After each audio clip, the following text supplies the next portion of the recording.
Hello,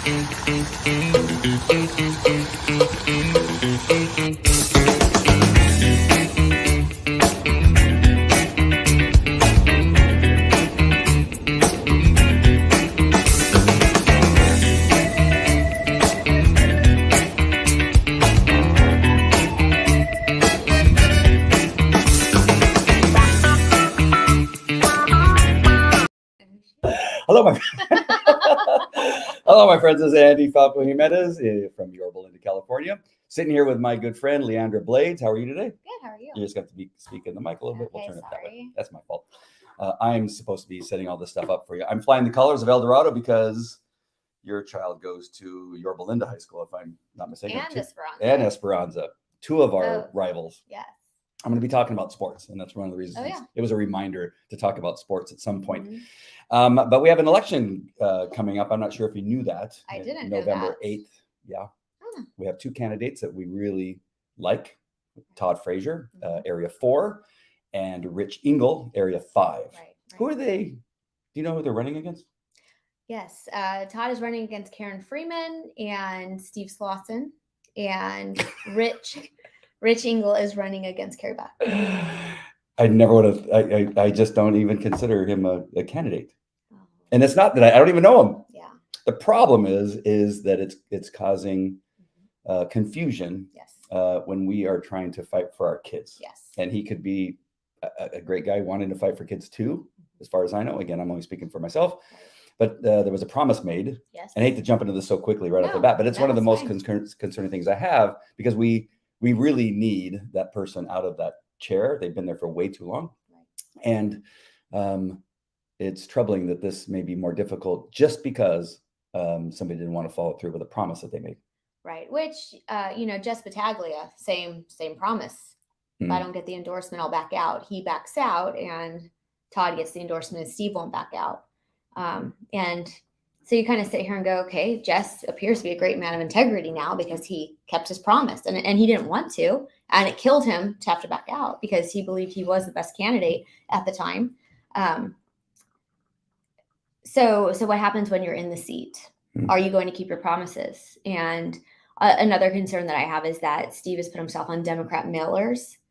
And just as, like I was endorsed by the GOP in 2020, I could never put myself on a Democrat mailer because what am I promising them? Right. And so are you going to doors that are Republican and promising one thing, going to another door, promising another to get the vote when you have no intention of keeping that promise? I think it's an integrity issue. I think that's what my thought is because I knocked doors as well when I ran in 2020. And I didn't care what door I hit. My message was the same. They knew exactly who I was. And I believe I've remained the same who I am in the seat. Right. And so that's a huge issue that I have. And I know the community has, is that you claim to be conservative, but you have yourself on Democrat mailers. What's your message? You're lying about your opponent, Todd. Somebody last night told me the same thing. Todd, he hit someone else's door. Oh, Todd's very new to the area. Okay. So yeah, I have those concerns. I do.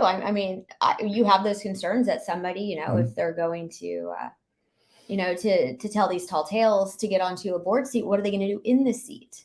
Well, I think we've learned our lesson in a little bit in that when we are deciding who it is that we are going to support as parents, members of the community, character has to be one of those things as you get to know them. When they come, and Todd and Rich and Ryan, who are people that we're supporting for their different elections, that is what we're doing when we meet them at our house. Right. We're talking to them. We're asking them questions. I've been to multiple events where I ask them the same question, and they may or may not know I'm asking the same question, but I want to know if I'm getting the same answer. Right. And so credibility is so huge right off the bat.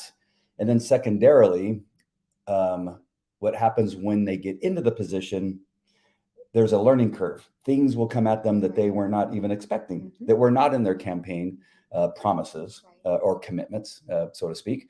And they now go, oh, really? I didn't know that was happening. And then all of a sudden you see, wait, what are you doing?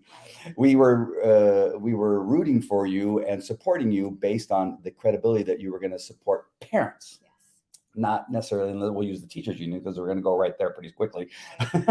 And all of a sudden they go, well, I guess the teachers union is right that there are 50 different genders and we can ask the kids what a pronoun is. And we go, no. When we were talking at whoever's house, you said that you wanted to support parents. Parents don't think that.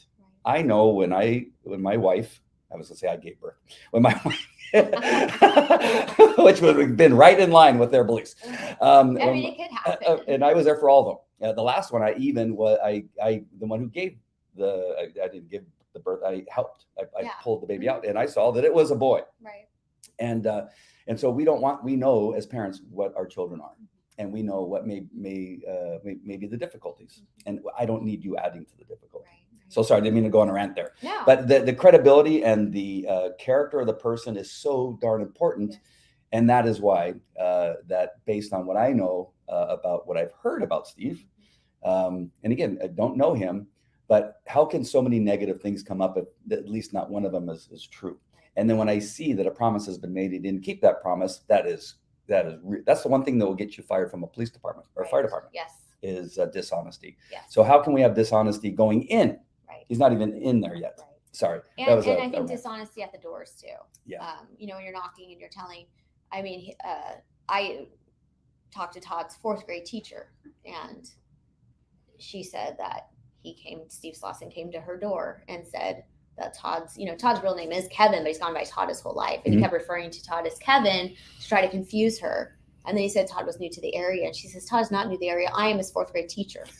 So I think when we're, went to the wrong house. Yeah. So I just think my gosh, I was never dishonest when I went to a door. I told him exactly what I was going to do. Told him exactly what I believed in. And it didn't matter if there was a Democrat there, a Republican, a Libertarian, whoever it was, my message was the same. And so it's concerning. It's concerning to me. And another thing, is they keep saying that, he wanted to run 2 years ago. He decided to run 2 years ago. And they wanted this, he wanted me to support him right off the bat, not knowing any of the other candidates. And it was hard because, you just kind of have to keep everything neutral. And then all these candidates are coming forward. They're great. There's about 20 candidates who came forward. And I never was in on the vote. That's what they're trying to tell people. Oh, she picked who she wanted and who she can control and all. No, I never was in on the votes. I would go, people have questions. They want to know what you have to do as a school board member. How did you campaign? What's entailed? How much money is it? How much time is it? So you sit down with these people, and then if they wanted to go forward, you move them over to the community group, the PYL for Choice, and all of the other community groups that were involved. It wasn't just parents, it was grandparents, it was Yorba Linda Country Riders. We had all these people that wanted to be in on, listening to the school board member and trying to run just one. And so in this whole vetting process, Steve Slauson was the only person who would not say. Everyone came in and said, I just want one good candidate and I'll get behind him if it's not me. And he says, no, I can't do that. But then it's surprising when he made this agreement with Todd, that he would back out. He says, oh, we just got to get Karen Freeman out of the seat. And all of a sudden, they make this agreement. And then, Todd gets the vote, gets the endorsement, goes right over to him. And he says, no, I'm not backing out. So it's just, it's one of those things. I think you have to be honest. And I think that's what the community is looking for, is someone who is honest and integrity, because they still do matter. Yep, absolutely. Jess says integrity is number one. Well said, Leandra. And Dora says, how can anyone trust someone that couldn't keep his word? I don't know. Yeah. I really don't know. In something so bold. Right. I want to jump into something here, and I have a list of items that fall into what would be the liberal Democratic teachers union area. We know the teachers unions are hand in hand with the Democratic Liberal Party and people, because they say so. Right. And it's who they donate all their money to. Right. Not all. Maybe there's a portion on occasion that goes to the Republican Party for whatever reason, maybe to help some candidates get elected, as we've heard over the last couple of years, that the Democrats are paying for some Republican candidates in the hopes that they'll get elected, because they think that person will not win. Right. It's a great, it's a great strategy. Great strategy. So here are some of the things that they believe. Parents should have no role in their child's education. Parents who speak at school board meetings are terrorists.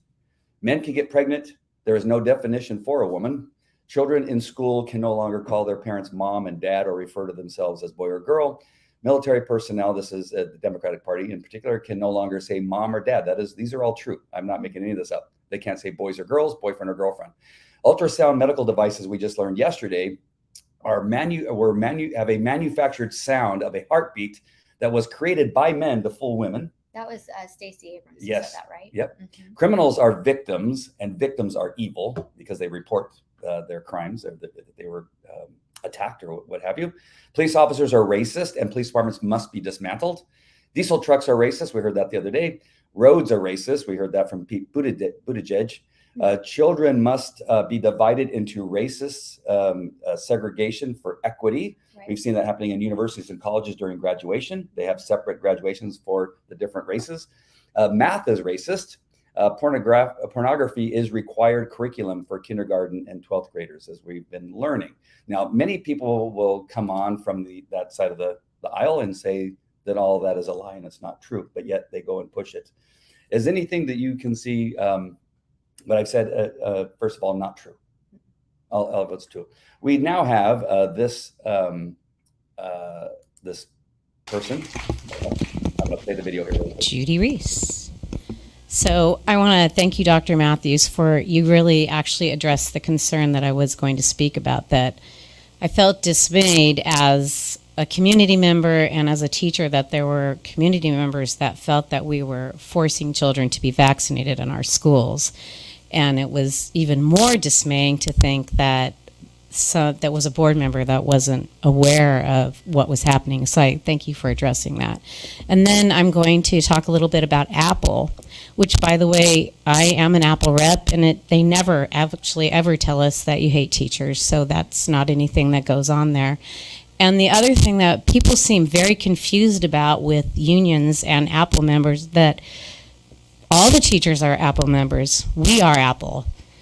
So when you say that Apple is bad, really what you're saying is that all of the teachers in this that are members of Apple, we're bad. We're all bad people and doing bad things.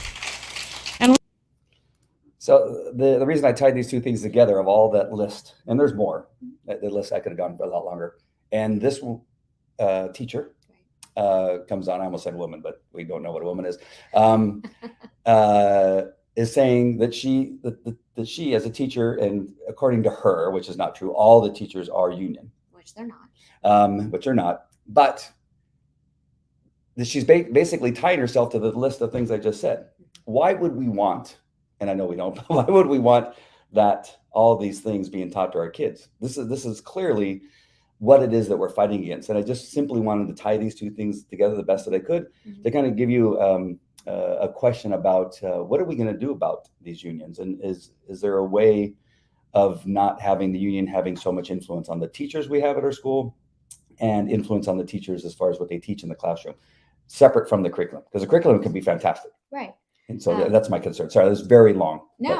I get where you're going. And I think with Judy, the prior board meeting, her and another teacher sat in the crowd and were heckling myself and Sean every time we spoke. And it actually was making people uncomfortable. Mm-hmm. And so they came up after and said, it's not us, right? And I said, no, we know who it is.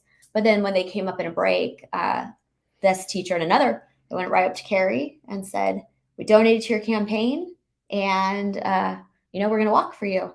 And so apparently civility in our board meetings is, only for certain people. Right. And if you give to a person's campaign, it's fine. They can heckle you all they want. Because I remember I turned a couple times to President Buck and said, civility? And she just looked at me.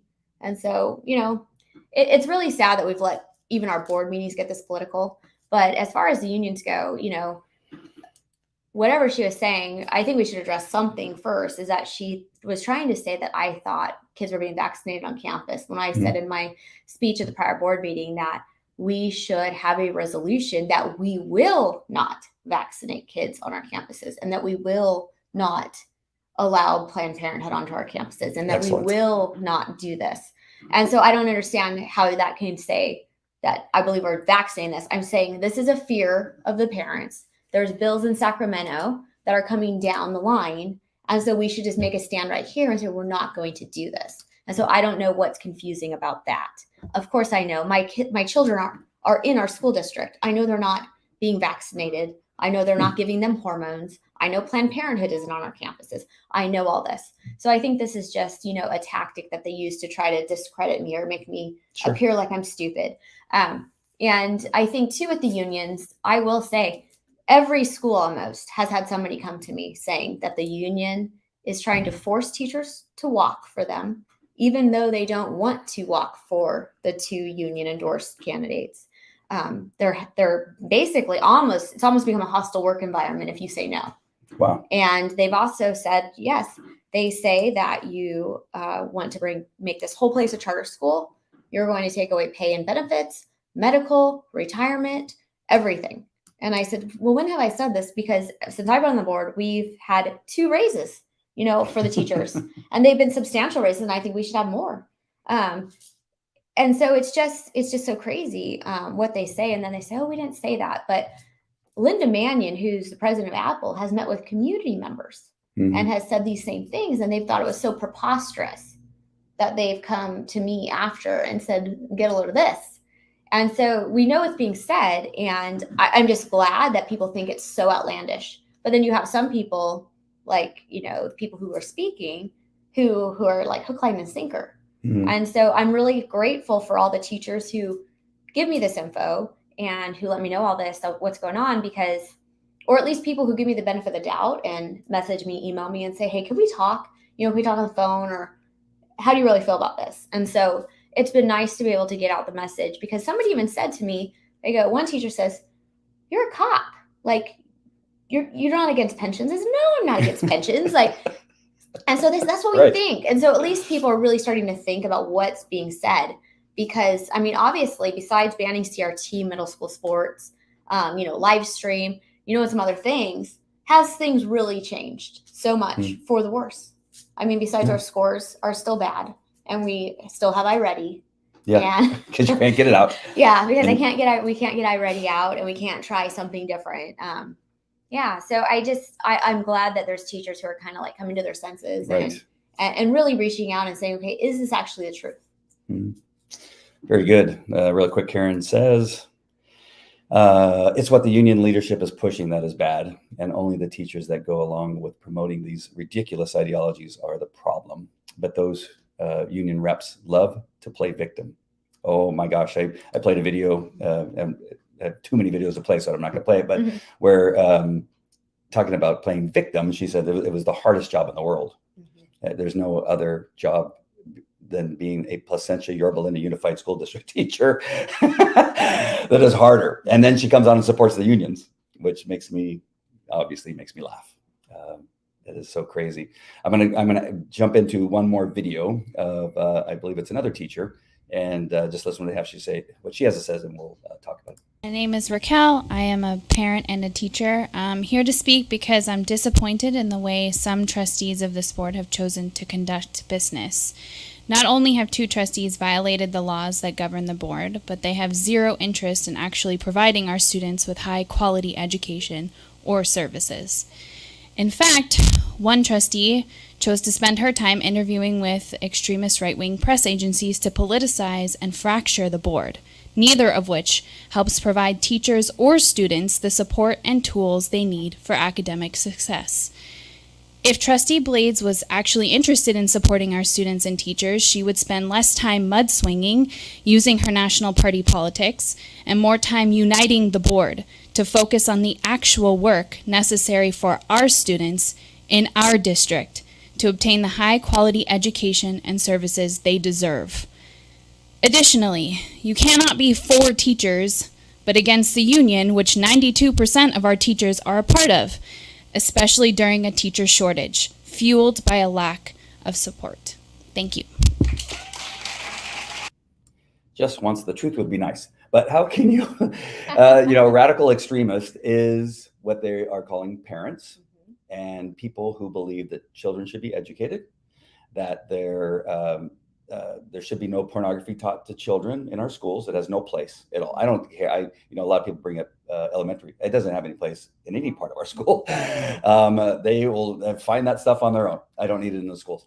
And that is what she starts with, is that you apparently being on an extremist group or radio station, as she said, that makes you the same thing. Do you care about, and then she went on to say about children's education, you don't care about children's education. So do you want to first address that part of it? Well, I think if I If you interview can. with the Epic Times, if I interview with anybody, that's extreme. Right. And these are the extreme deals. But, I think for myself is I give interviews and I have my name out here. I don't hide behind it. I make my comments using my name. There's board members on our board who use extreme people on Twitter to go fight their battles and to tag me, even during board meetings, getting tagged by, this board member's base, but they don't have their names up there. They don't have, they're all hiding behind, I think one of them is called QAnon as a death cult. I mean, we're hiding behind stuff. And so they don't want to really, use their own identity to say it. And so I think what I've always said is, there's a lot of people who do stuff in the dark, but I just try to do it in the light. And so I stand by my statements. So I don't mind. Just really quick, just on that note, I get called to be interviewed. Right. I mean, I've been on Prager University and Right. some other stuff and that kind of stuff. But that's what we get called by. Right. And I would love, and I don't know if you feel this way, I would love to be called by CNN or MS. I always want to call it MSDNC. Right. What's it called? NBC. Yeah. So I did. I got a call. I got a call by the San Francisco Chronicle. Oh, did you go on? Yeah, and they did Oh my gosh, you didn't say no? I didn't because it was a large article, and it took it was like an hour-long interview, and I just said what I believed, and we had a great conversation. The reporter for that was great. They sent a photographer out to my house. They were great. I mean, it was a great experience, and I thought I was going to just get skewered, but it was a very fair article. And in fact, Shani Murray, who is one of the speakers of the last board meeting, I was actually very grateful to her because we did sit down and meet at Starbucks and talk about CRT. We absolutely did not agree about CRT, but what she did say in the article was we could have gone on talking like two moms having coffee. Right. And I appreciated that because I did get along with her and I think she's a very nice person. And so I do appreciate people who have gotten to know me, like Leah Davis. I love that woman. Love her. And we have a good relationship now that we talked and spoke, and differences aside. And you don't always have to agree, but you can be respectful and you can still have a relationship. And this is what I'm really starting to appreciate with people who will sit down and meet. We might not agree on a few things, but, sometimes there's more than that we actually agree on than not. But we can disagree and we can have, a difference like Leah, that you brought up. She was the one who gave me the title of King of the Ignorant Douche Lords. Which I love. I thought was amazing. Which I still like to call you. But I was able to reach out to her, and she responded. Quite often they don't respond. I've been doing that on a couple other comments we begin on the shows. And again, those of you that are watching on the replay or watching in the darkness of wherever you're at, comment and disagree, and that makes it a beautiful thing. When Leandra wrote that, I contacted her. We were able to meet for coffee. You were able to meet for coffee with her too. And we found that we had way more things in common, like you said, than we did before. And we've become great friends. We still don't agree on, say, abortion, or we don't agree on, I don't know what else. I think pretty much we've started to understand each other and come to an agreement. Right. But that is fantastic. We made a great new friend. Right. And so. And Shani Murray too. I think she's a lovely person also. And I really could have sat there. Had we not been talking political, we'd probably been fine going on with coffee and talking about our kids and whatever else is going in our life. And so I did really appreciate that from her in that article. And I never did reach out to her and tell her that. So I'm glad I was able to say it here.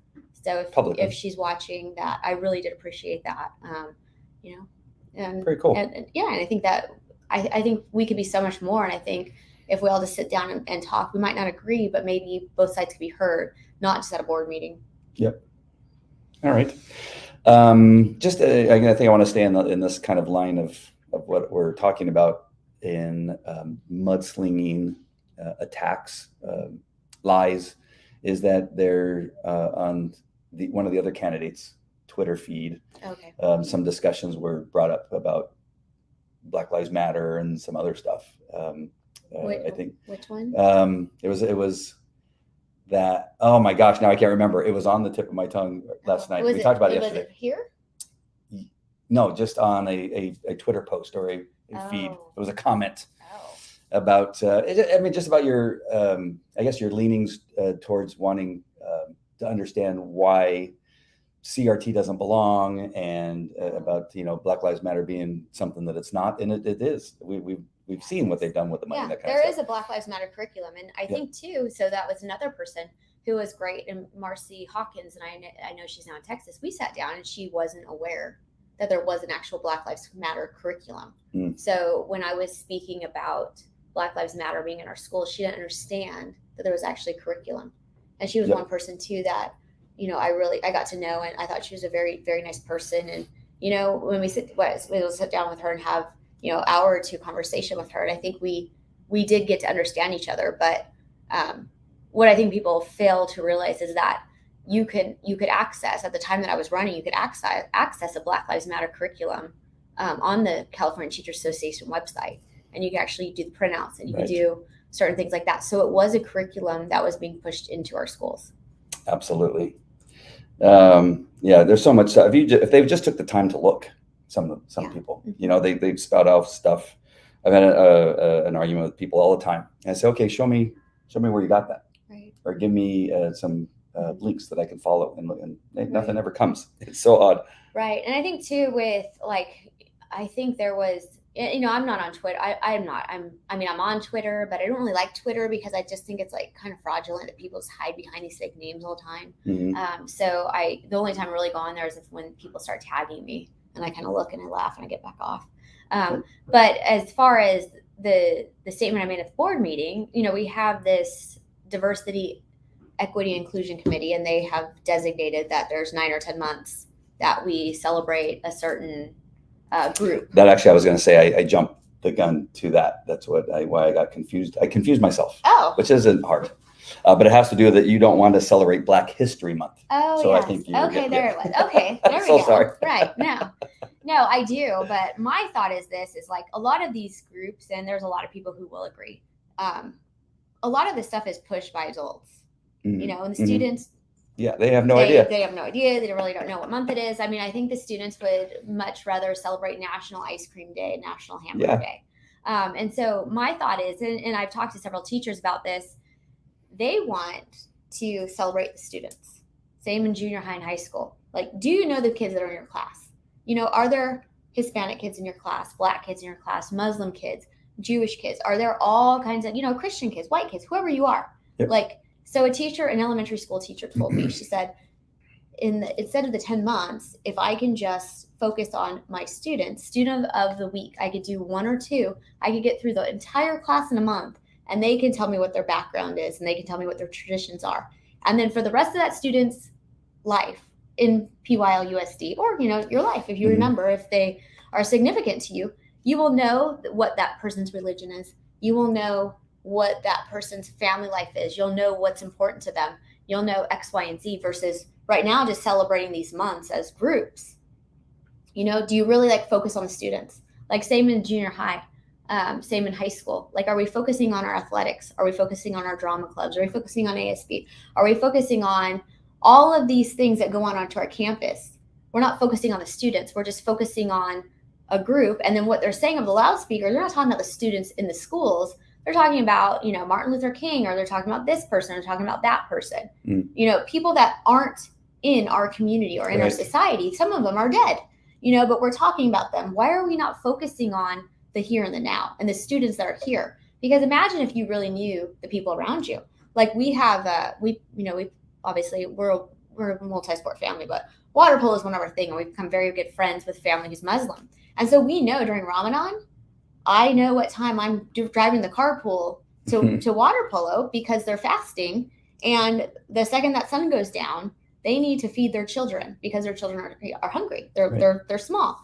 And so it's being able to get to know that type about people and what they believe in, what their beliefs are. And, to being able to respect that, it's when Ramadan comes on the calendar, I know what time I'm driving carpool. I know what days I'm driving.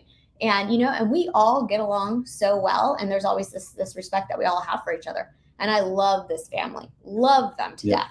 And so I feel like if we celebrated the students in our classrooms and in our schools and really had a sense of community, like that's where you bring all these 10 months. And in the 10 months that they're celebrating, the 9 or 10 months, whatever this is, we're not even hitting everybody.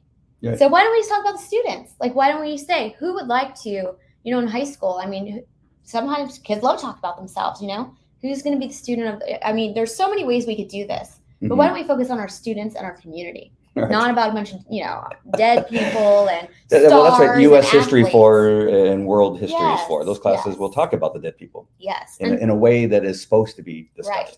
And so that's what I was saying. But of course, I know my words are always going to be misconstrued and, twisted around, and she doesn't want to do this. And it was like Hispanic. I think it's the month is the Hispanic month, right? Yeah. Okay. So, well, that's it. My grandma's maiden name, my dad's mom's maiden name is Peralta. Okay. Peralta Park in Anaheim Hills is my family. Like, really? That's my heritage. Wow. But where all the homeless people sleep? Oh, come on. Stop. I was Anaheim police officer. I know. But still, like, that's a part of my heritage. And, and people think, oh, the blonde-haired blue-eyed girl, she's racist. Right. But, like, people don't know that. People don't know that there's a time, my grandma's dementia, at Christmas time, she's only speaking Spanish. Right. So we could only communicate with her in Spanish. And so people don't know that about me. But if people really, like, if I was a student of the week, you would know. Yes. Like, am I the, community member of the week? You would know, that there's more to me than like this blonde-haired, blue-eyed, like, I just look like my mother. And I look like my mom's side of the family. I don't look like my dad's side. Well, in celebration of my beautiful wife and daughter's heritage, right. I expect there to be a Persian month. Okay. And if we're going to have all that. But let's go to this DEI recording here, which is, if you don't know, it's diversity, equity, and inclusion, because I get asked all the time, what's DEI? Mm-hmm. But that's also, it's another name for CRT. I just want to ask you about this. Hi, my name is Shani Murray, and I just want to thank the district for putting together a diversity, equity, and inclusion calendar for this school year, starting with Hispanic Heritage Month. I saw this celebrated on the district website, and at my home school, I saw artist Frida Kahlo and baseball player Roberto Clemente recognized on social media. I know Dr. Adamson worked with a group of teachers on special assignment over the summer to create the calendar, and more importantly, a repository of district resources that teachers and staff can pull from each month to share related content at schools and in classrooms. I hope this becomes a widely used resource, and I look forward to seeing PYL's monthly celebrations of diversity, equity, and inclusion. Thank you. So that's who you had lunch with the other day? Uh-huh. Well, coffee with a while ago, but yeah, she was great. So she says in there that over the summer, this was before CRT got voted out, I'm assuming. CRT was in April. I think we met early April or maybe March. I thought CRT was banned. It is. Then why do we have something called the Diversity, Equity, Inclusion Calendar? Because that's essentially saying the CRT calendar and something that we're not supposed to be having in our school district. And I don't mind having a Hispanic. I'm Hispanic. You are? Jimenez, you don't think that's Spanish? I used to say Jimenez growing up, but that's because my family got tired of telling people how to spell it. Right. And that's not racist. No, it's not. But I love Hispanic. Do they have like tacos at lunch and stuff like that? And they have enchiladas, and then during other months, do they have other types of food? I'm not sure what this means. That's my confusion. I think that's a great idea, though. Like, if we're going to have these type of months, we should really be celebrating it, not just Roberto Clemente and who was the other person she said? I don't know. Like some other person. I don't know if they're dead or alive, but I just don't understand how it is that they know we're going this direction. Was it a hurry? Of course they went into this planning before, right? So it wasn't something that happened that day. I believe the teachers unions, I'm going to address them a little bit in encouraging the teachers, said, hey, we need to hurry up and get something created that will circumvent what it is they're about to do. That's my feeling. Mm-hmm. I'm not necessarily a conspiracy theorist, but how else and why else would they have something so blatantly against what the district voted out?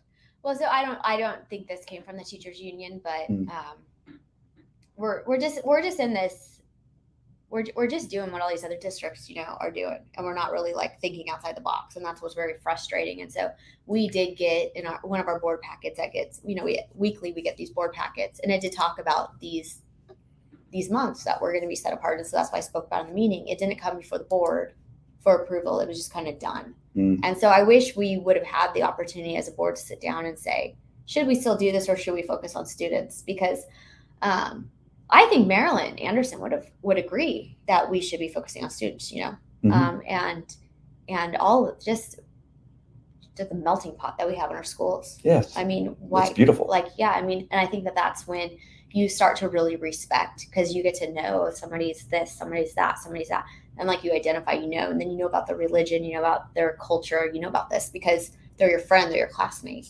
I mean, that's how we really learn about people. We don't learn about it from hearing, from ASB on the loudspeaker in the morning, and then you move on. We're just checking a box right now. And so that was my thought, is let's really dive. If we're going to do this, let's dive into it. But let's just make it about the students. And then, imagine instead of celebrating only 9 or 10 months, we could be celebrating. We could be 20 or 30 different religions, and ethnicities, and crazy. yeah. So I but too, and to that point, there was some people in the audience when I was talking who I didn't think would be necessarily on the side of me.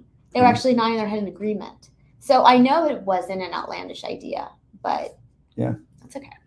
Yeah, we just really should be PYLUSD kids. Yes. And celebrating our kids. Student-led. All these things should be student-led. And that's a problem, too, with these months that we've noticed. And, you get letters from parents and phone calls and stuff that it's not being student-led. It's being led by parents at home sending things in for this month. And, it's being led by teachers who really are passionate about, a certain month that it is. And when all of these deals are really supposed to be student-led, student-organized. Yep. And so I think that we should bring it back to students. Let the students do what they want. Right. And one last thing on this subject, and that is this issue, or this, I don't know what even to call it. You can tell me what it's called, but it's teaching kids how to play. Playworks. But at least we're spending thousands teaching kids how to play. I have 3 boys and 3 girls. And the 3 boys, you don't need to tell them how to play. No. The girls need it. They came out knowing how to play. And so kind of like the Inflation Reduction Act, which has nothing to do with the Inflation Reduction Act, I have a feeling that this teaching kids how to play type of thing has nothing to do with that. It's back to what we were just talking about. What do you think? Right. Well, I did get debriefed by somebody who was very disappointed in the Playworks. They came to the school and it wasn't anything that was promised. As I pulled it the first time, I think it was March or April, whenever it first came up. We pulled it because we were concerned, and there was a lot of concerns in the comments. And what we've been told was, oh, they bring in equipment and this and that, and it's like sunshine and butterflies, and it's great. And so what really happened that I found out one of the school sites was one person came in and they gave some ideas on play after school, I think, or maybe at recess. They pulled aside a couple kids, gave them thing. That was it. There was no, nothing. And so they were very disappointed. For $12,000, you had one person from this organization come in, at least at this one school site, and basically verbalize to staff and a few students, games and how to play. And it was kind of what I thought was going to happen. And so that's why I kept pulling it, because I thought this is just bizarre. You wonder if they'd learned about our district, that you've done a great job in making some changes, and we need a lot more, that they came here knowing that, we better not. Well, I also, too, I have a little bit of an issue because Encore.org, I believe it is Carrie Buck's. It is her, basically his house OC is basically Encore.org. Her boss, I don't remember the name, but somebody's been pointing this out. A lot of people have been coming forward with this. Her boss has a lot of ties to Playworks. And so that's how some of these things come in. You go, okay, is this, and should she have recused herself from the vote? Should this have been revealed that the organization that she works for has a lot of ties to this? So it's all the money, yeah. as Todd says. Yeah, And I mean, but I mean, I think we should look at this, and I think that is important because it does start to throw a lot of shade on some of these things if you have, if you're have ties to this stuff. And when so I first started coming to the school board and these things were getting voted through, and I know of them, many of us do because of the time that we spent with our kids during the pandemic. Right. And you're going, why do they keep doing it? Because it makes no sense. Right. It's just very ineffective. The kids hate it, some of these programs, online programs, but you got to wonder why. There has to be a reason why they're pushing them so hard. Right. Whether it's for, donations to their campaigns Right. or what have you, it always seems to come back to that Right. if you really look deep enough. Right. And I mean, and I hope this isn't the case. I really do. I hope that there's no ties, this play works and stuff. But, the most recent one that's all over social media today, I haven't been on social media since, I don't know, maybe 2 days ago, but they've been saying that there's a Turning Point USA event next week. I can't even recall where it is, but it's put on by Turning Point at Yorba Linda High School. So we're trying to say it's a campaign event for Todd and Rich, but this has actually been in the works for months. Yeah. Like, it was actually the past president who's now gone on to college. He started this whole thing, got the ball rolling, and so now it's just come across. So it's been months and months in the process. So, I just... it's such a shame because you have teenagers Yes. in high school learning about civics Yes. and politics, which is sorely needed Right. to understand it and to understand how these things work. And it's way more complicated than I even thought when I Right. got into following what was going on with Todd and Rich and Jess and now Ryan. And it's like, wow, it's not just I want to run for something and let's get some votes together. Right. There's There's a all lot kinds more. of stuff going on. Yeah, there's tons of But stuff. to see that high school students are that interested at that age, Yeah. because they realize how important it is. Yes. And it's not extremist to do so. No. It's not radical to do so. It's great. Benny Johnson is awesome. I mean, he's funny. He's great. He did a lot of great memes. I mean, Yes. and like, if you look at the speaker too. Oh yeah. The other day that was one of the tweets that somebody tagged me in. Charlie Kirk said something about college, and somehow I was tied to that. I don't believe in college because Charlie Kirk has the book about college, and they tied me to that because Charlie Kirk said it. So Right. we're almost getting to the point of ridiculousness where if somebody from the Republican Party or somebody says something, you own that. You own that whole thing.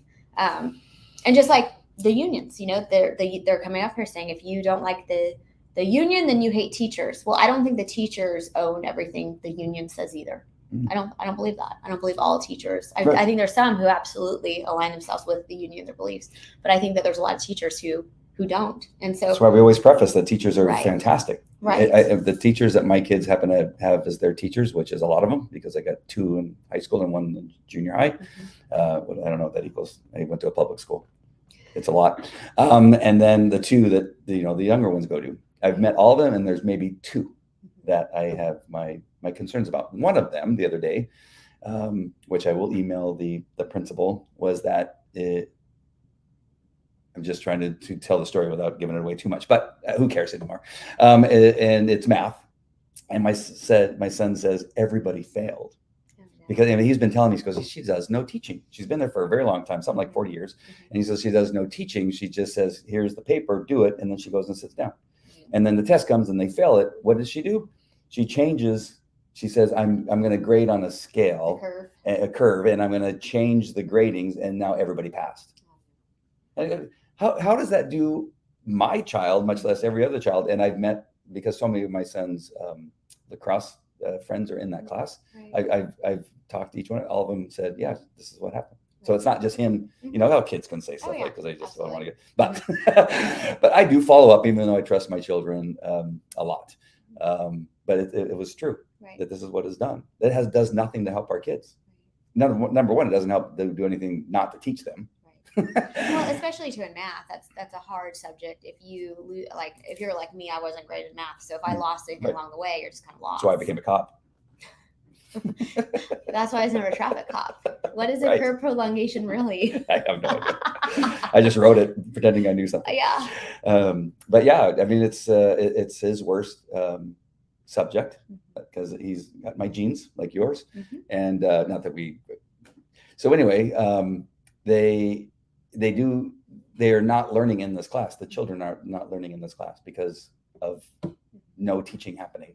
And then when they fail, she moves it so then they pass, which I think is she's more concerned about how it reflects on her. I think in the end, that's my belief, is that, oh gosh, I can't have every kid fail, because that wouldn't look good if I'm looking at it right. Well, I will say too that one of my sons, I know one of his teachers, his politics is not aligned with mine, and my son adores. Oh, I shouldn't say adores. Not really. Yeah. That's kind of, it's my son. He loves his teacher and has been having the greatest experience in that class. And I'm very appreciative that he's teaching the subject, and he's all over it. He loves it. It's good. I'm very happy. I'm very, very happy that one of them is really getting a great experience at the school that he's at. So that's awesome. Yeah. So I don't buy into that just because you're different. You lean a certain way that you're going to teach all this. You can't teach. You can't just teach it and be neutral. I don't believe that at all. Right. Yeah, my son. I have a younger son this is the best year yet because of his teacher. Yes. Doing a great job. Yep. I'm going to address this really quick here, and I'm kind of jumping from school to campaign here. Okay. But Karen says, can you please address the sign and banner shenanigans so we can get the whole story out there? I guess there's some issues with signs being stolen probably, and some banners being taken. Apparently. I just see what was posted, and then I think it was Carrie Buck was posting on her Twitter for the last few days her signs were being stolen and banner being stolen, and she's blaming her opponent, Rich Engel, which I think is just you can't get Rich is busy. Rich is really busy. It's like it's hard. It's hard to get a phone call in with Rich with his between soccer and his daughters, because he coaches both daughters' soccer teams. Yeah. And his practices, and then his law firm and all this stuff. He's busy, but I think too, just to blame your opponent with no, I will say that after the board meeting, I got a text, and somebody saw a person with a mask on carrying Carrie Buck signs and putting Carrie Buck signs in the ground and taking Rich Engel signs. Yeah. And we know about Rich knows about it, but Rich didn't get on social media and say anything because it's just kind of the way it is. And who knows if Carrie knows him? Who knows who this guy is? Oh, maybe she directed him to do it. Well, we're not going to say that because then we're.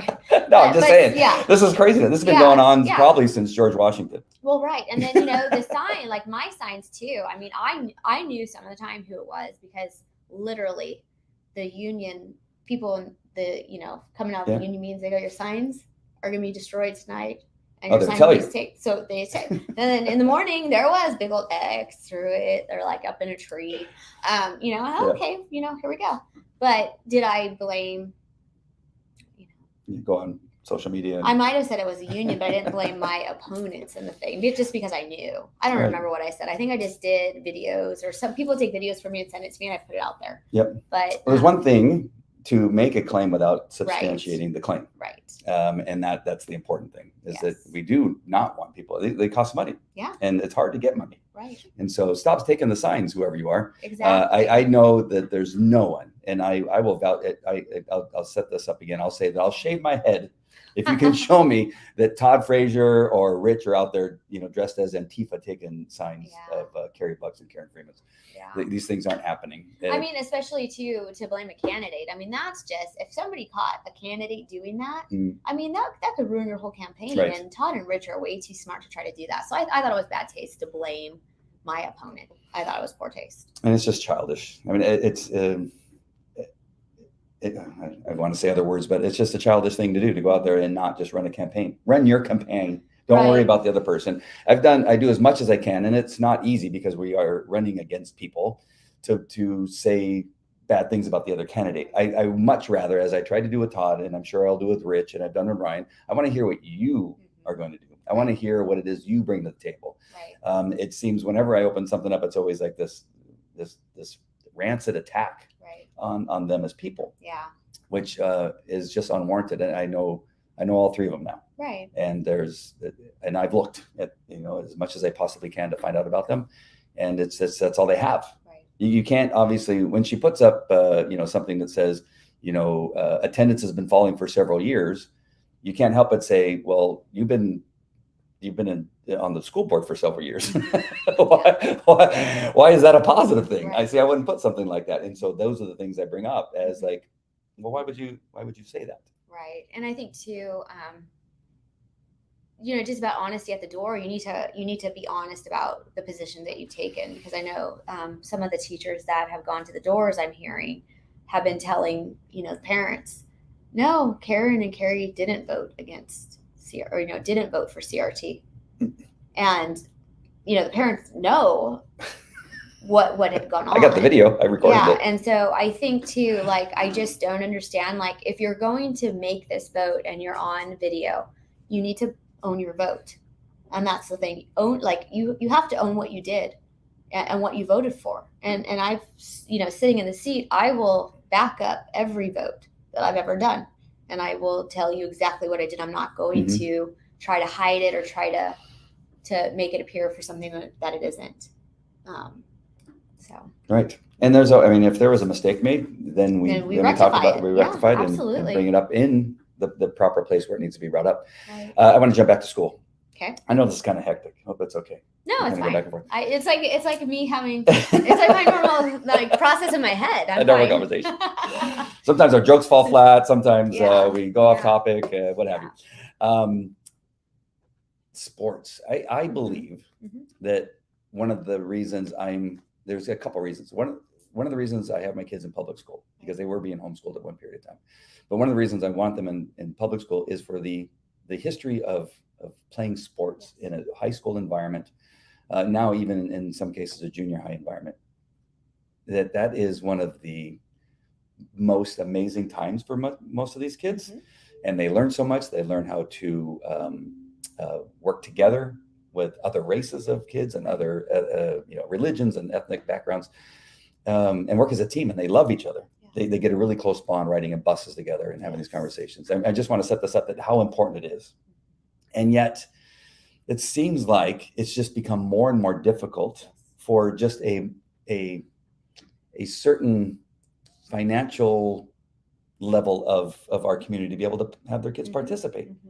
And I really feel bad for the kids that don't have the ability to pay for these things, because it's just outlandish how much we have to pay. I don't see how we can get these millions of dollars, and let's not even bring in the COVID money, the SR funds or whatever they're called. ESSER funds? Those. That even without that, I think that there needs to be taken out of some of these online programs, some of these how to teach kids how to play. And if we can reduce some of these costs, it would be great, not only for everyone, but especially for those kids that just simply are not paying because their parents can't afford it. Right. Do you see anything that we can do? Well, I've been trying forward? For the past month. I did have a meeting with the superintendent and the assistant superintendent of finance. And, we've discussed this, and we're taking a deep dive into all of this. Is there the money? And I know I've been asking since on the board, hey, the fees, we need to put more money into sports. And so that is being looked at right now. But what I have come across, and I haven't gotten the paperwork for it yet, but the football games on Friday nights, ASB is collecting all the ticket sales. ASB collects ticket sales for basically any sporting event, like, wrestling, basketball, volleyball. If you're have fees, ASB is collecting it. And so my question is why? ASB collects, I just wrote a check for both schools. Let me just make sure I get to it. So, and ASB has no connection to sports at all. Okay. Well, they're this student body. Yep. And so I have heard at one school, football might get a little bit of the money, but they're not giving any money to the other sports. And so I know that there's like umpires and there's referees have to be paid. And so you really have to that's why I really want to look at, the stuff, like what is going and outgoing. But you would think that your sport that you play in, like, they're coming to see the football players, right? Not coming to see ASB. They're coming to see, like, these are families. So it's almost like it's almost like double taxation, because you have our fair share and you get really pressured into paying the fair share, and it could be $400 to $10,000. Like you said, your cheers. Yep. Yeah, it's Upwards crazy. of $10,000. Yeah. Yeah. So But- you have all this money that's being paid, but then when, like when football's coming, like you have cheerleaders, you have families of the cheerleaders, like, is this money being dispersed to the sports correctly? Because ASB, I believe, is collecting on the dance money. Like I just paid for both homecoming dances, at both schools. And so paying for that. And most of the time it's at the school, it's in the gym. So there's no rental fees for that. So like where that money's going, like, I think we need to take a look at some of this stuff and where this funding is going and get it back into the sports, especially when El Dorado's football field doesn't have lights. Somebody stood up there the other day, El Dorado's gym doesn't have air conditioning. Right. Valencia's small gym, and I saw, because I was at a basketball tournament over the summer, I was there for an Esperanza basketball game, but I went next door because somebody asked me to go next door to the smaller gym at Valencia and about the air because it's hot as heck in there. So not only was it hot, but the scoreboards didn't work. And so I asked, how long have these scoreboards not worked? So, I mean, when you're like, I feel for the coaches and I feel for like the administration trying to run a program, trying to run a good program here. And like, you're trying to do a tournament, and you bring all these teams in, and we don't have a working scoreboard, Right. or you don't have air. Like, people don't want to come to your school anymore sometimes, because. Yep. So I just think we could do a better job. And I think the money is, we need to look at how we're spending this money and if it's being, dispersed. Because, not only that too, you pay, but you have casino, like for football, casino night, we have a golf tournament. So not only you're paying your fees, but you're paying for this, you're paying for that, like all throughout the season, because you're fundraising to death, and a lot of times people, they want to give you your $50 or $100 for your program. But when you have to keep going, like I have 4 casino night tickets that are sitting on my thing. Yeah, I'm going to go. Like me and my husband will go. Yeah. Absolutely. But then now I got to find 2 more people. Would you like to go to casino night? For Yorba Linda? No way. It's Esperanza. Oh, Esperanza? No way. Okay. So, yeah. So, that's the, so this, I feel like, because I'm experiencing it, you're experiencing it. Like, and I don't want to not help the programs. I don't want to not do my part. But. So my pitch for El Dorado, and I don't know how we can do this, but the district gives no money to lacrosse. No. 0. I know. And there's hundreds of kids that are playing the sport, boys and girls. I know. And too, and that was brought up, is that there's a lot of safety equipment that's been needed for lacrosse, and I know the district does provide the safety equipment for football. So I got to buy all new helmets. Yeah, a thought has crossed my mind. $200 a piece for these helmets, not included in the $1,000 fair share. I know. That we have to pay. I know. And so that's one thing. It's like when we're having these sports, should the district pick up at least for the safety equipment? Mm-hmm. So I know that the new superintendent is going to do his due diligence, looking at all these fees, and he's promised me he will, and I absolutely believe that he will. But it is something that we need to look at, and we need to make sure that we're funding the right things. Yeah. As Mary, during the meeting the other day, the coach, which is an amazing coach, he's already made some huge changes. The teams look completely different than they did last year. That he's, he gets a little bit, I think it's like a $3,000 for the year or something like that. I forget what it is, but he's there every day, working with these kids. He's working on it, I'm sure, when he's at home. Yeah. And he's got a schedule because of El Dorado's problems with the lights and the stadium and all that kind of stuff. They got to come, fight with the other, like the soccer, the football, and the band and everybody else. Yeah. And this is a guy who's dedicated to the sport. Right. And he, is dedicated to what he says is turning these boys into men. Yes. And I'm sure that the girls lacrosse is the same way. But it's just, as he's going down the list of, okay, well, it's the first part you guys have to pay is $1,000.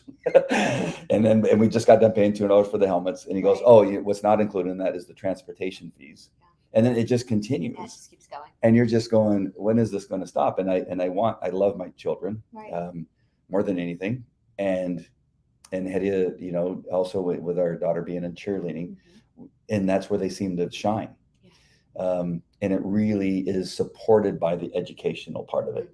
They go hand in hand, especially with our kids, because not only can we hang their grades over their head, the coach can hang their grades over their head. And so it's even, how dare you do that? No, I think it's so important. If you want to do this thing you love with your buddies and your friends, then you got to do this thing. Yeah.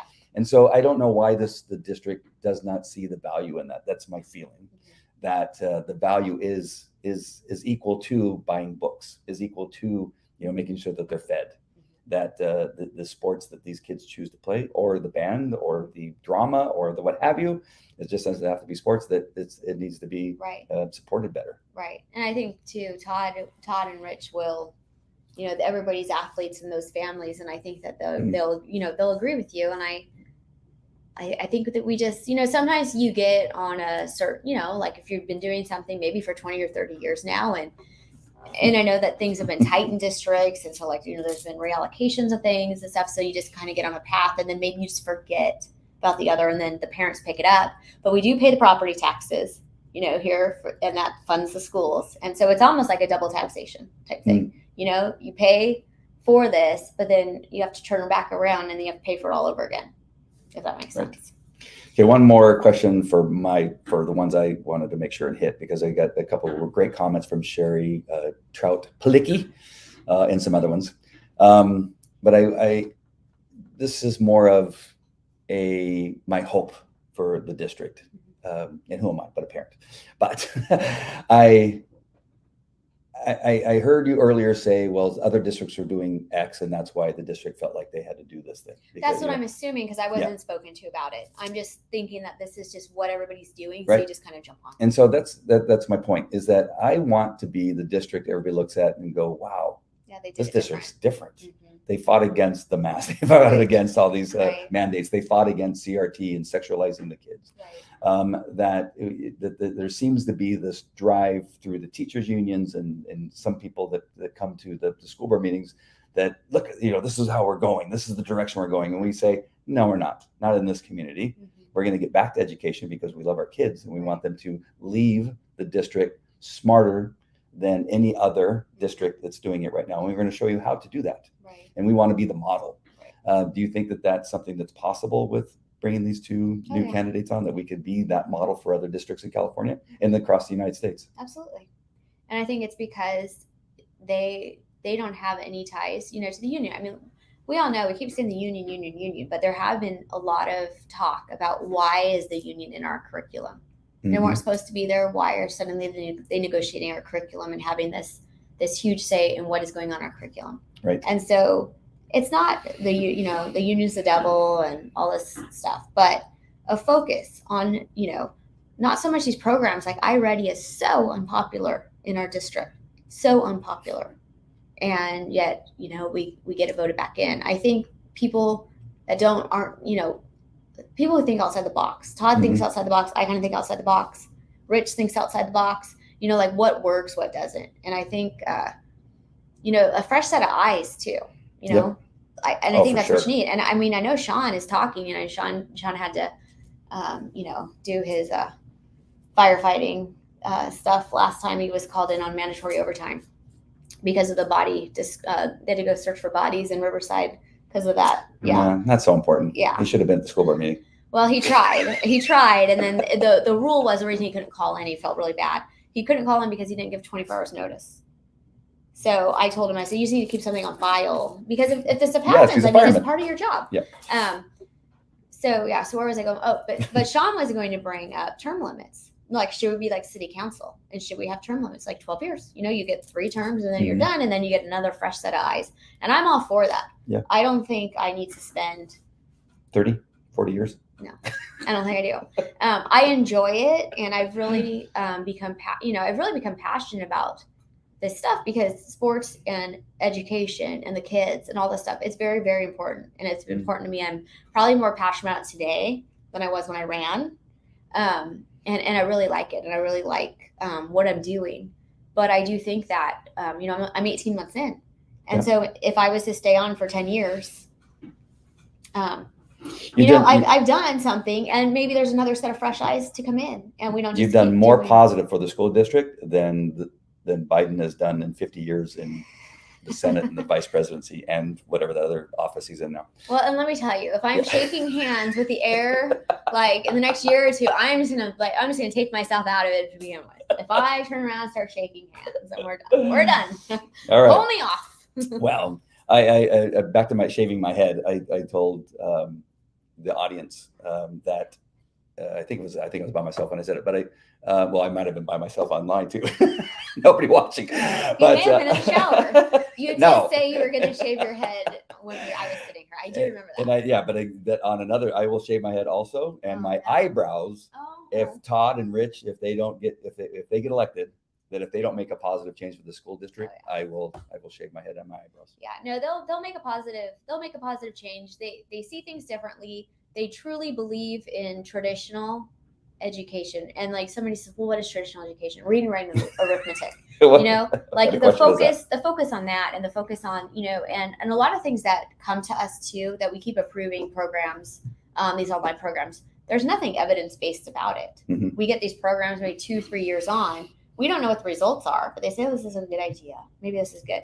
Well, where's the evidence? And so I'm hoping, and I've been pushing for the district only giving us evidence-based, programs have evidence-based results. Mm-hmm. Like, show us that this works. Show us this, show us that.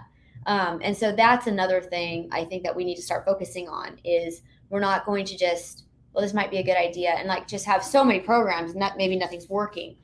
Like, give us stuff that we know works. And we all know too that the kids don't learn very well sitting in front of a screen. Yeah. That they learn well from their teachers, and we have great teachers. And so we need to. I have evidence that the teaching that's going on in my son's math class is not working. They all failed. Well, then please send that email. I will. Okay. Really quick, there's got a couple of these. A Facebook user who I'm not sure who it is because they were in a group and they didn't give it permission. That's why it says that. But for athletics, is there a way to allow a fundraiser from families to help less fortunate kids pay the fees, and for kids or for things like lights, etc.? The lights is going to be a huge expenditure, but I do believe that we were in a study. I think we were in the LCAP study session talking about the LCAP, and I do believe I had consensus from the board or the board members that were there that doing something like this would be something that we would try to put on the agenda, or try to start a program or get something together. But mm-hmm. There was 4 of us there, and all 4 thought it was a good idea. And so I will bring this up again to try, because really the funds are out of control. I mean, it would be nice if we could start looking and seeing where we can bring money, because there's so much money pouring into this place, it seems like. But yeah, for sure. And I know the Reach Foundation, they do a great job in our district. And so maybe we should, mm-hmm. Take a look into that. But yeah, because some of these things, sports is like what helps these kids, Yep. And as the same user, I think, says that athletics are also important for setting up kids to get college scholarships, so it can contribute to their long-term future. Yes. Absolutely. Yeah. Another thing I love about the lacrosse coach, his name's Mike Schaefer, I think. He, we were using Bradford Stadium for the games. He said, we're not going to Bradford this year. We are El Dorado. We are going to hold our games at El Dorado. This is our home turf. Yes. He goes, we'll figure out a way, but this is where we're going to do it. Very good. And so I love that guy so far. Well, and it just makes so much more sense, because, I mean, even in one of my sons played football at Yorba Linda. One of my sons plays football at Esperanza. And it's a different thing when you have a home game and you have to drive across. Yep. You have to drive across town to Yorba Linda High School where you play your game. Yeah. I mean, it is. It's a little different. And then, somebody the other day called me, I just got done at Esperanza, and their bleachers are so small. How do you do anything? I'm just like, well, I mean, it's the truth. Like, so people see it. And, but yeah, to play in your home, at your school, so much, the whole mental game, everything. I know this seems far-fetched, but I'm the announcer for the lacrosse games. Right. Doesn't seem like that could be possible, but I am. But now at El Dorado, because they have no sound system. So I have to create the sound system. So if you're yelling on the sidelines, we know you're the announcer. He is not number 12 his rocker. That was a nice play. I need one of those megaphones with the cheerleader shoes. I'll stand on a box. And then you hit your siren on the bullhorn. Go! El Dorado Golden Hawks. I really might come to the first game now for this. Just to see this, just experience this. That's actually going to be a thing that I'll consider. Yeah, you might have to. Yeah. Who needs all these big speakers and mic when I can do it that way? Borrow your daughter's cheer box. Maybe you could stack them. All right, so get back serious. Nicole says, what about the COVID-19 funds, ESSER funds? Use these funds for replenishing and repairing our schools. I agree. Yep. We need to take these deep dives and ask what is, what's available, what's not, what can we use certain things for, and what can't we? Right. Absolutely. Sorry, our doorbell rings a lot. We get a lot of deliveries. That's good. So- That's good. in case you guys are hearing it, it rings all the time. Actually, Sherry had an earlier one here. Let's see. Let's read this one really quick. It seems like Steve is trying to split the vote, not win the seat. If we lose the seat, the only people who will be hurt by it are the students of the district. I agree. I am not sure the community will ever forgive Steve Slauson for his selfish actions. Every candidate interviewed said they would back down if they did not receive the endorsement of the group, and more specifically the GOP. And they all did except Steve Slauson. Except, sorry, I read that wrong. And they did all except Steve Slauson. I am so sorry to the families and students of PYLUSD. Have you heard about that same thing? Yeah, I mean, that was it was a large group of 40 people who were vetting all of these candidates, 20 candidates, about 40 people. And he did say, he told Todd he would step down if he didn't have the GOP endorsement. But with the group, he says, I don't know, I don't think I will. And that was, that's kind of a red flag when you have 19 other people who say, oh no, I'll step back. We just want the best person forward to win, and I'll get behind him. Mm-hmm. So yeah, and too, he did say, he has said anymore. He goes, I don't care if I split the vote.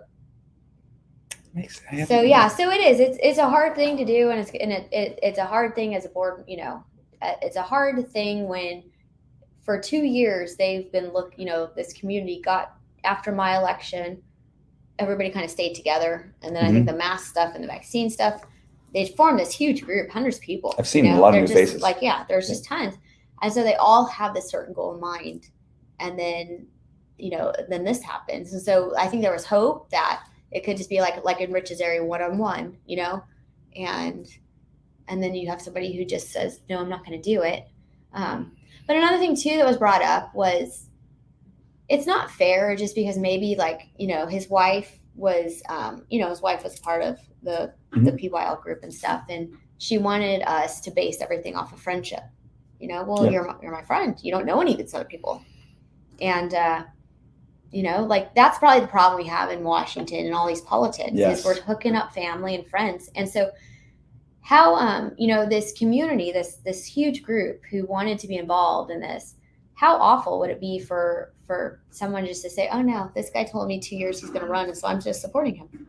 And we're all on board. And it doesn't matter that he may not be a great candidate, but hey, he's a friend. We're going to throw him. Yeah, we're going to throw him forward.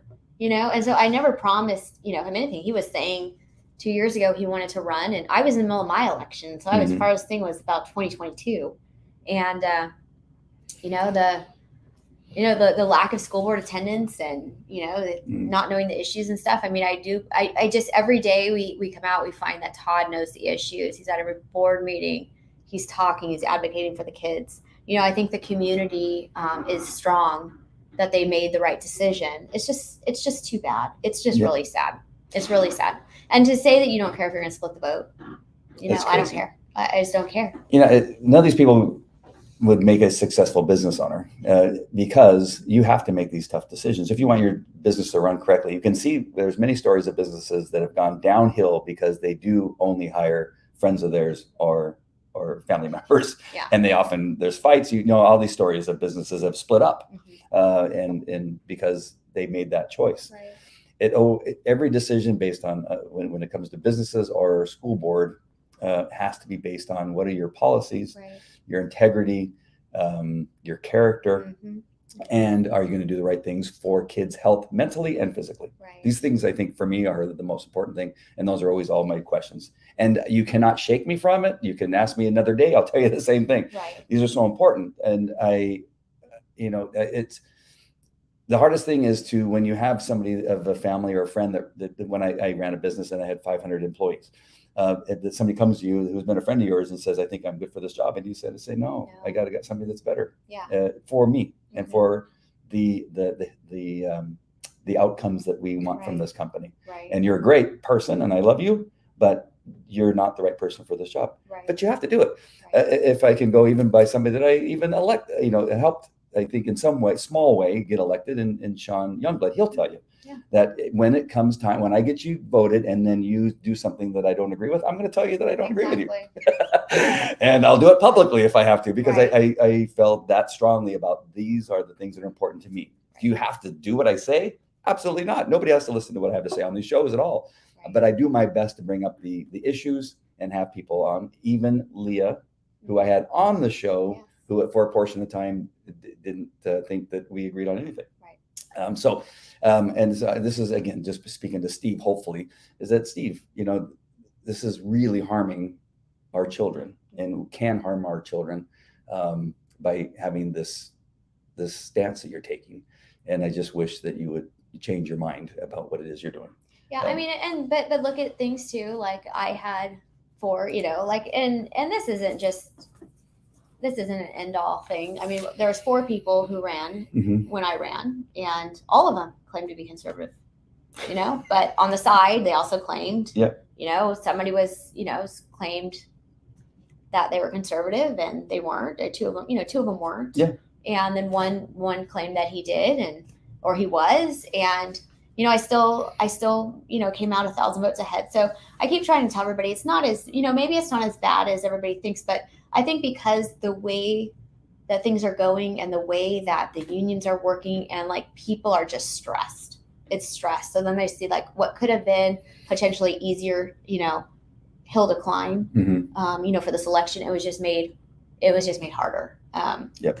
And I think too, when we look at things, do you want and that was another thing that was discussed, was they want it based off of friendship, which the friendship is no longer because I wouldn't support Steve and, So sad. this other group wouldn't support Steve. So they cut the ties off with all of us. But would you respect me if I just said, yeah, I'm going to back this person, and I got a whole group to say it? I wasn't on any of the votes. I just recused myself from everything and said, hey, this person seems good. Seems really good. Yeah. Here you guys go. You guys take it and decide. Let the community decide. Like, why should I decide who the next school board member should be? Is that up to me, or is it up to the community? And so that was another thing that I kind of had an issue with, is like, I was just supposed to just push this person forward and I'm backing him and it's the end of the story. No, I don't pick. Because I would have called you. I would say, wait a minute. You would have said, wait, what happened? Who are you? You're not a kingmaker. Yeah. And so it wasn't for me to do. And I never have thought that I should choose. And so the community chose. And I think that just needs to be out there as well, that the community chose Todd, the community chose Rich. And me and Sean had nothing to do with the voting and the choosing of the candidate. Right. Just a couple comments I think we have here is that's true. Steve can't win. He will only steal votes and make it easier for the union-backed incumbent to maintain her seat. And we will get that whole list of things that I read to you earlier, an hour ago. Karen again says Steve is never at the board meetings. I don't know that I've ever seen him at the board meetings. The only board meeting that I ever saw him at was the February 2nd board meeting. And we took that break when they went in to call the attorney. And he came up to me and he says, I'm still running. And I said, okay. And he says, I'm running whether you support me or not. I said, okay. And then he left. Oh, he just came to tell you that. I guess so. Oh. And does not even know what's currently happening. Unlike Todd and Rich, why does he think he deserves the seat? Correct. His answer is actually money. He thinks throwing all his own money at the election will buy the seat. Yeah, I mean, with the endorsements and backing that Todd is getting, it just again shows you, what kind of person Todd is. Yeah. And when you're having to fund your own campaign, something's desperately wrong. Well, I mean, and I think too is, the money thing. The money thing is huge, and I think you videoed the GOP the endorsement thing when they had the candidate forum, and Todd spoke on the issues, and Steve spoke about how much money he had, and so I think that there was two. It was just crystal clear. Yeah. Except when you're saying this is my bank account and this is what's been donated. Exactly. And I think it's gonna be very, very weird if something happens and Steve Slosson's on the school board with me after this interview. But I think I have to come out and say like what's happened and the reasonings for it, just because there's a lot of lying at these people's doors, and there's a couple people in the community who are lying about a lot of this stuff in the election and saying, I'm behind all the picking candidates. No, I'm not, and so I think that this needed to be said today because, we're all about truth and honesty and being upfront. Yeah. So. Yeah. I mean, I call people all the time, just follow up with me, ask me any questions. You can check with people that know me and ask if what I'm saying is truthful or what have you. And yeah. I'm about as open as you can come. Right. And I'm not even running. It's just I do Right. these shows where I put myself out there. Right. And there's no doubt that all of us as human beings that we're flawed and make mistakes from time to time. But when it comes to our kids, we stick to one message. We care about the education of our kids, that they're taught how to read, write, count, and think, not what to think. We don't want them indoctrinated. We care about their mental health and their physical health. And we just want to do what's right. And so that's what's important to us. Yeah. I mean, and there was a huge attempt to, when Steve told everybody he was going to run and not back down, there was, hey, any group text that anybody might be on or associated with, let's break it off for right now and then we'll come back. I mean, I was never on group text with Steve, but, we're told, no, we're not friends anymore. You want back. Wow. So, so I mean, it's like, it's pretty hard state, it was something, that I think people realize when they hear this, that we truly believe in Todd and we truly believe in this person, that he's the right person, that we won't put friendships over politics in this case. And I think that we should be doing that everywhere, like nationally, everything, all these people who are, I mean, how many Bushes have we had? How many, Yeah. I mean, there's just so much the family stuff. I mean, we should be pushing for the right person for the job. Right. And just one last thing just came to mind when you were talking is that how you can again tell how good somebody's character is or how poor it is when you say something about them that's critical and how they respond.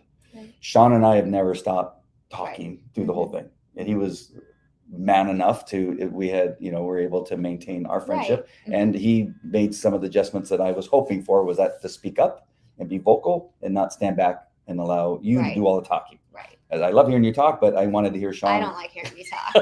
I wanted to hear Sean do some talking. Yeah. That was my biggest issue. He goes, I have nothing to say. Right. And it kind of upset me. But no, I wanted you to be there to talk and to say how you felt. And he's turned it around.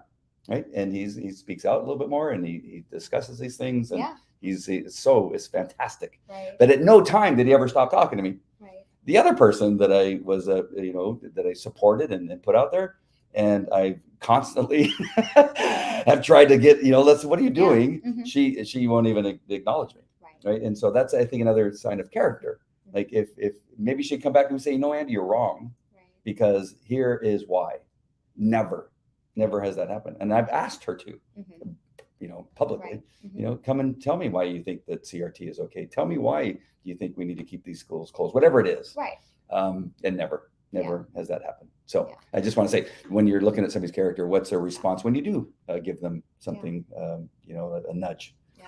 Politics sucks. It really does. And, and I think local politics is the worst because there's so many relationships. Yes. And you see them at the grocery store. Yeah, I see them at the grocery store. And it's all very personal because, your kids have gone to school. Maybe your kids might have gone to school together. There's just a lot of personal stuff. And so I say local politics is the absolute worst. Like had this been, 3 candidates running on a different, a different level, this probably wouldn't even been an ordeal. But because this is local politics and there's just so many personalities and relationships involved, it's tough. There's tough. 3 places in our community where I always seem to see somebody, either opponent or, friend. And that's Stater Brothers. Yes. You mentioned that. Stater Brothers is amazing. And I'll walk down, and there's somebody with a, vote for Frazier or has green hair. Stefanos. You ever go to Stefanos? Every time I go there. Yep. And 24-hour fitness, which I don't know if you go to 24-hour. I don't. It's usually Fitness 19. Closer to my house. It's on the running route. If I'm running on my hip, man, let me tell you, it's hard to walk in without somebody saying, "Hey, hey, next time you do a show, can you talk about this?" Or "Hey, what's happening with this other thing?" Mm-hmm. Everybody wants to talk. and Well, you fill me in. see, and so I am one of those people too. Like, I don't really wear makeup at the gym, and What? like my hair is usually back. So people sometimes don't even recognize. Oh, I don't recognize you. I don't know. I'm just a train wreck. I'm like sweaty mess. I look like I'm in the '90s. So I've got like my, my gym shorts and my, how the workout attire we wore in the '90s. I got that on. Like, who is this chick? So I'm kind of like incognito sometimes at the gym. It's really nice. I don't know why, but they recognize me whether I'm wearing makeup or not. Well, that's good. It's That's very good. strange. You're a natural beauty. All right. Have anything else you want to that I didn't? I mean, there's so much that There's we a could lot, talk about. yeah. I could talk about the mom who stopped me at 24-hour Fitness, Mhm. who said that her son was disciplined at school and given detention, but she was not advised of it. That's their policy, is not to tell parents when the kids are in trouble. That I kind of synopsized, but essentially the first part is absolutely true. I don't know what the entire policy, it depends on, I guess, how bad of trouble they're in. Yeah.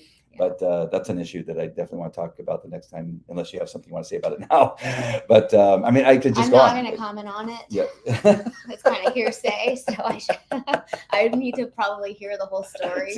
That's another thing that I love. Confirm. You got to confirm some of this stuff. Confirm stuff, right? Because if I start commenting, oh my gosh, you have the story wrong. I don't know. I heard that. Yes. I mean, boys and girls restrooms and locker rooms, that's all happening. It is happening. I've seen pictures.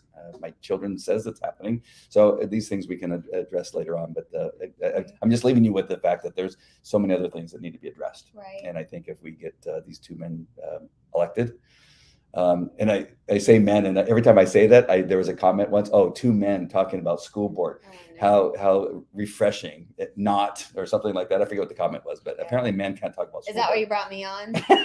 I had to balance it out. Because a woman was talking about school board stuff, it's gonna be okay. Well, I don't know. I can't prove that you're a woman, and I don't think you can either. So this may not fix it. I am not a biologist. One last thing here. Shari or Sherry? Did I say Shari? Shari. I knew that. I challenge Carrie Buck to actually campaign on what she supports. That would be refreshing. What she has voted on our district and her connections with the union on it. Well, there's a clear connection because the union label is on her campaign signs. Yeah, that's strange to me because I mean, your printer never puts his stamp on your signs. That's strange to me. I don't know. I'm gonna stay out of that one. But and the electric school bus union's on there too, and she just voted for the electric school buses. I believe that's true. Yeah, well, we all voted on it, but I did think it was strange to pull it from the consent calendar just to promote it. That was strange. That was strange to me, and it kind of stuck with me. And then so when someone pointed out the union stamp on there, I said, "Oh gosh." Always follow the money. Yeah, so I'm not sure. I'm not gonna comment any further on that. All right. What about global warming? You want to comment about that? No. I will just say I think everyone, people lose their mind in an election. And it's hard and it's contentious, but obviously we're still able to to get some stuff done. And so I just say everybody just keep pushing forward and just stay with the calm and stick with the truth, and I think it will all be okay. And we're having some hard conversations about on here, but I just think just keep working and just keep campaigning and I don't know, I'm trying to calm some people down. Well, I think that's why I do like to throw a little bit of humor. It may not be always funny, but yet we can call it humor, even though sometimes it's not fun. Right. But it's because we can get pretty serious about these things, and these things are hard to talk about. And it's amazing that some of these things are actually happening in our school. Yeah. And it's hard because it's kids. And it's your kids, and everybody wants what's best for our kids, and parents don't always agree what is best for our kids. And so the way I look at it is that if someone thinks that this is best for their kid, another person thinks that isn't best for their kid, then why don't we just remove it all together and just stick to the curriculum and the education, and teach it at home. And I don't think people, and too, just being out in the community, there's a lot of people on both sides who say you're absolutely right. And so I don't think that there should be sides on this. Educating our kids, there shouldn't be sides. We should just be focused. What is the best education for my child? What is the best reading program, writing program, arithmetic, science? Who are the best teachers? Who is this? How do I get my kid, basically through high school, get them to, to college or trade school, and make them be a functioning adult, and hopefully, Functioning adult. That'd be great. hopefully do better than we did, because Right. that's what everybody wants for their child. And so I think that we can't, if we keep all this politics and this noise out, we just really focus on what's healthy for our kids, the programs and the sports and the band and the arts and all this stuff. And we give them the best that we can give them as far as that stuff. Just keep this noise out. Do what you want at home. Yep. Like, we're not going to fail our kids if we do this, if we do it that way. Fantastic. Thank you. That was so good. Thank you. All right, my friends, you make sure and subscribe to Vote PYL Vote. Voting is so important. I put it twice in the name of the show. People ask me all the time, why? That's a stupid name. No, it's important. and the URL was available. Make sure and share this with anybody you think that may need to hear it, especially those people that are in area 4 or 5. Just know that, some of the comments that come up, I read the comments. That necessarily is not my view or Leandra's view, because we do, hopefully someday we'll have people on there that don't agree with us. On occasion that does happen. I'll put those up as often as they come up also. So make sure and share it with people that may not agree with what it was we were talking about. That would be important. And so we love you guys. God bless. And I will see you on the next one. Take care. Thank you, Leandra. Yeah, thank you. You're the best. Thanks. I clicked it. Let me click it again. They want to see you.